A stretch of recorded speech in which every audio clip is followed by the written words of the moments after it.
right, let's do this, YouTube. We're back with another episode. Tito's sitting me down, and we're about to talk about wheel-to-wheel racing versus drifting. If you're new to the channel, my name is Nate Hamilton. I've been drifting for like 15 plus years, and like drift specific, you know what I mean? So just ran into a situation with Sunoco Fuels and Rapscallion where I got thrown into wheel-to-wheel racing. So we're gonna break down some of the differences between wheel-to-wheel racing and drifting.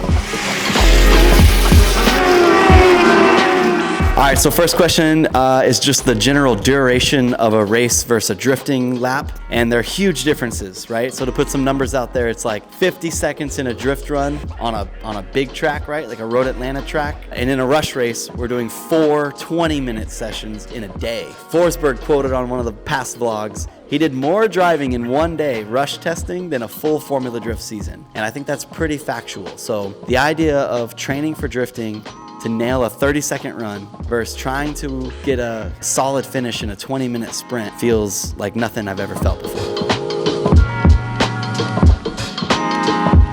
All right, so transitioning from like just actual lap times and the duration behind the wheel, we could move into just like seat position, right? So it was really cool the other week. We had a few friends come through and actually practice the rush cars. TJ Hunt, Grant, Larry, the boys. And that was some of the first comments they had were how awkward, right? It could be in a wheel-to-wheel car. You're almost laying down, like if you think of a Formula One car, a little bit more relaxed. So the goal would be to be as low as possible and as like linear as possible in a wheel-to-wheel car.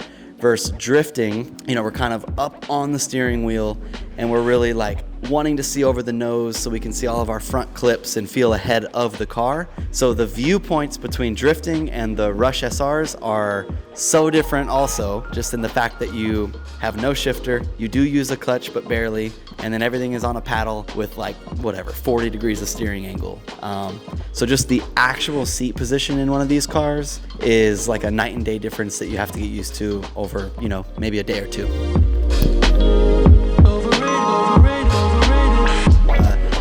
I think this benefits us tremendously in the Rush SR. So we're talking about proximity in a drift car versus proximity in a rush car. In a drift car, I think the proximity and being so comfortable, being so close to the guy in front of you has really translated and helped in the wheel-to-wheel racing. And it just has made the contact less scary, right? Or less nerve-wracking. I will say though, to be honest, mid-Ohio, Tito can pull the clip. I bump a dude and immediately have to go up to 6th gear.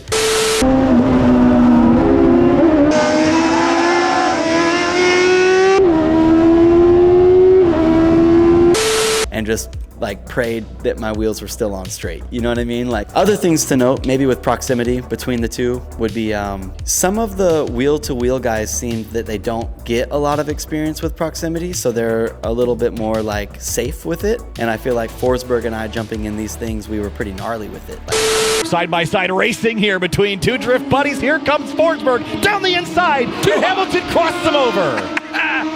Like bumping dudes in front of us was no problem. Taking that inside line, half on a rumble strip, half on the track was no problem. So I would say the drifters are a bit more dangerous and a bit more used to sliding cars and feeling that chaos. But yeah, I would say if you were drifting first and then you went wheel to wheel, it would benefit you with proximity.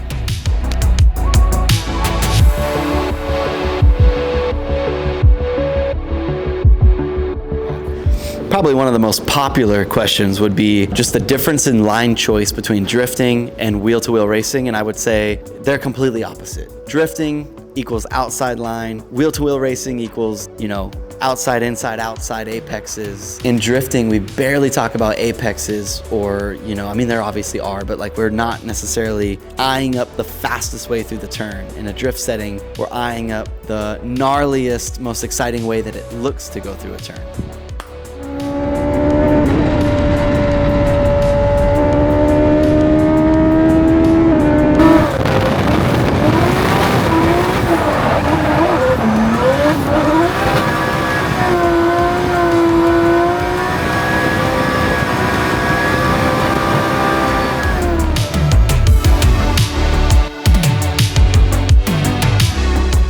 I wanted to talk a little bit about maintenance, right? So obviously in the drift world, right, for our main audience, we're talking like tires. These tires, for example, can run I think they quote around 2 races, 3 races if you wanted. And then we could parallel to drifting, right? Where I could roast an entire set of rear tires from start to finish in one run, depending on the wheel speed. So the maintenance and tire wear is way different, man. I mean, the maintenance on the chassis in general are dramatically different. It's like these dudes are changing oils in the Rush SRs, and that's pretty much it. The tires will go multiple races if you need them to. We're talking about 4 tires that I think cost about $100 each, and that would get you through your testing, your whole event, and some testing afterwards, right?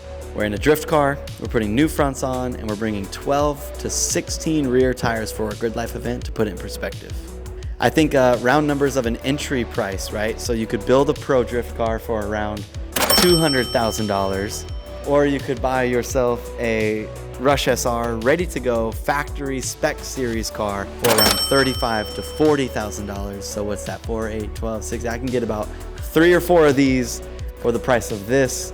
And honestly, they probably scale like that when you operate them. You know what I mean? So the entry level to get into the Rush SR stuff is a lot less. There's a lot more drive time, and they're a lot easier to maintain. But they're both sick. That's not really a good, like, our audience is like, dude, man, I want to go drifting, you know? Yeah, I mean, dude, you guys know out there, you guys can go get a Z or an E something for 30, 40, 50 also and get right at the track. So just comparing my situation here.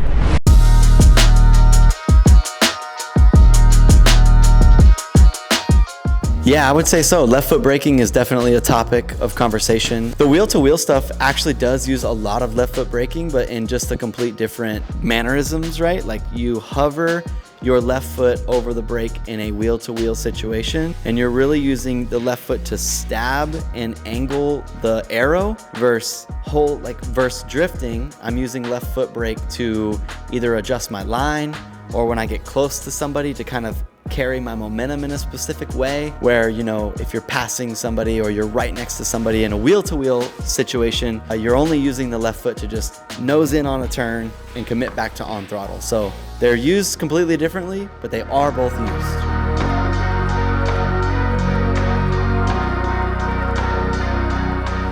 All right, let's talk rev limiters. So let's talk rev limiter in a drift car, whether I'm in my 240 or the GR86, I'm anywhere between 6,200, 6,400, 7,200, 7,400. So let's say 6,000, 7,000 RPM.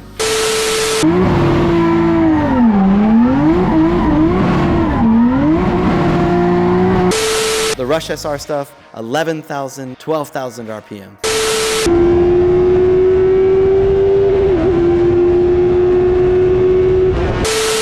So one of the things I had to learn in the Rush setting was how to actually use the whole RPM range. You'll see a lot of times in the early clips, I'm shifting at 8,000, 9,000. And I mean, this engine sits right behind your head, so it just sounds gnarly and you feel like you're at the top end, but yet there's still a ton of horsepower between 8,000 and 12,000 RPM. Just the audible difference between the RPM range is pretty dramatic. All right, so with that being said, hope you guys learned something from this. Like I said, the next video is like fed by the comment section. So if there's stuff that we missed or more important stuff or just a whole different topic that you want us to talk about, yell at me in the comments. I read them all. I write back to you guys. So hit me up. Come on, Tito. We're not doing the first comment. We're doing the random comment. Okay, so for those who didn't know, in the comment section, if you were the first one to comment, you would get a box of t-shirts from 144. So in this, my team has let me know that we are now doing just a random comment. So leave a comment and you could be chosen to basically get a shirt on us. It's just something we wanted to do to say thank you to the YouTube audience. But the first comment, this one kid kept getting it and getting it and getting it. So we had to change this up real quick. So now we're on to any comment could win. So yeah, hit us with what you want to see next on these little tech talks for whatever, drifting, rush racing, anything else. Tito's got to go edit this thing. We got to put this out. See you at the next one. Delivery, boys. So what up, YouTube? How you guys doing? Thanks for watching the video. I got something to talk about. 2023 2JZ GR86 Assetto Corsa download. First time ever, we are doing the original launch livery for $4.99. Link in the description, and drive that stuff on your sim rig. And send us some videos too. We want to see you guys drifting that thing. While I have you, the cap. It's a popular one. This is the new Flame sponsor. We just had the old V1 version out of stock, so we had to make some new ones. We got the new logo up front, side hits. I'm rocking the banquet tee, front hit, back hit, and my boy Caden over here. Cowboy Killer. I got the Cowboy Killer tee. And as you see in the background, you saw Amari pushing in as well. We're actually setting up a sim rig. So you'll see us driving that GR86 online as well too. And maybe you can invite us to your Assetto parties. I'm taking these trips. I'm on the road to the top, yeah, I take it. Having some niggas that still living cricket. I got your back, they gon' do